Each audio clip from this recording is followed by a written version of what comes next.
Where are we? Well, given everything that happened this week, now what? It's been a tough week for sure. We keep on going back and forth between hard landing and soft landing. And the data today definitely is more on the soft landing camp.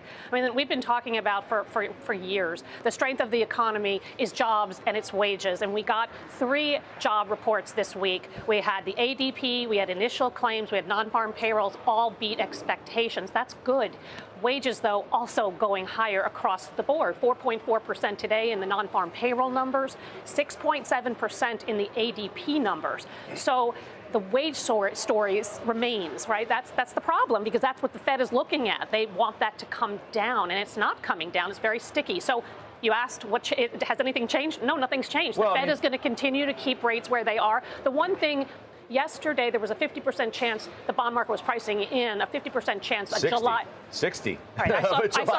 I saw 50. I mean, by the end of the day, it's like, but the bottom line, I think you're saying is like the market's pricing in cuts sooner. Yes. In fact, the bond market's pricing in 8 cuts by mid-2024. It may not happen in July. I just don't think it's even going to happen this year, though, Scott, because the numbers are still so resilient on the job front and on the wage front. That's why I highlight both of those things. That's been the bright spot. It's encouraging, but it's not going to change the Fed and their path higher for longer.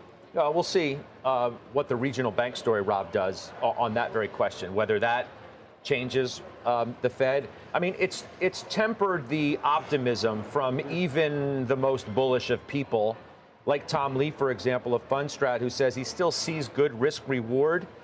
We had hoped stocks would be breaking to the upside on the Fed pause, but with the tailspin in regional banks, this is making stocks more challenging.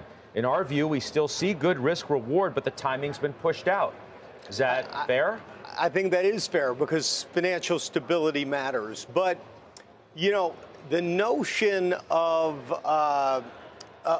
the Fed being disconnected with the bond market is still the most important thing.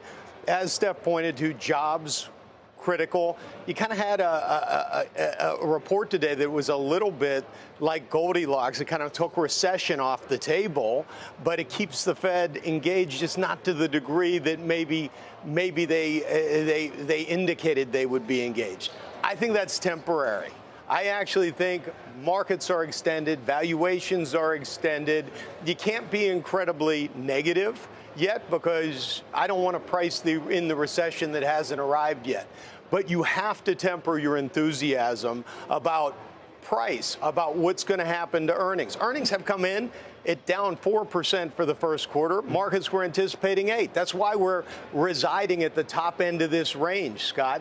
And I think if anything breaks bad, you're going to see us retest the low end of the range. If we get a recession, you're going to see us test the very low end of that range, which is 3,600.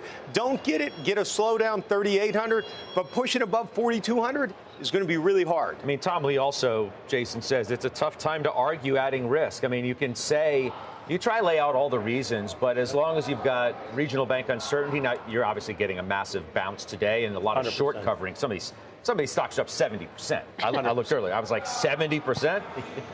Flow Show, Michael Hartnett, Bank of America, argues to sell the last rate hike.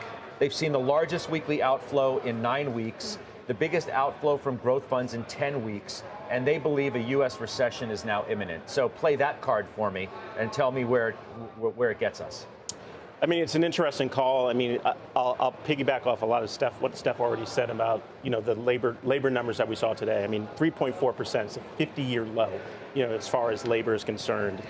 We had unit labor costs that were up 6.3%. This week, we also had, to your point, Steph, labor inflation, wages up 4.4%. So I think these are areas that are concerning for the Fed, and the Fed is looking to very closely.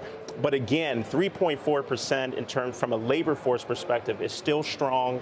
I do think the Fed is going to pause at this point, and I think that could be a catalyst for the market. Is that positive? Is it a positive? I've heard it argued both ways. Yeah. That of course naturally it's a positive. Okay, the Fed's done, but you know, if they pause or they cut, that means that things are deteriorated to the point where they've had to cut much sooner than they have ever expected to. I mean, even the Fed chair threw cold water all over that idea a couple days ago.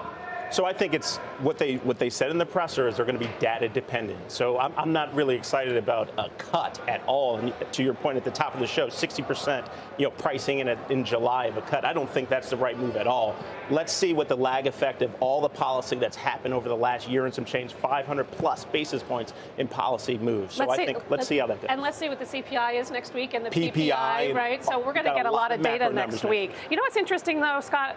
Throughout this turmoil, the earnings have actually held up. So 84% of the companies have reported in the S&P 500, and 76% have actually beaten. Yeah, no, the beat rate is it's pretty good, right? But the price action is terrible after beats. Well, it is. Unless you're a tech company, the price action is terrible.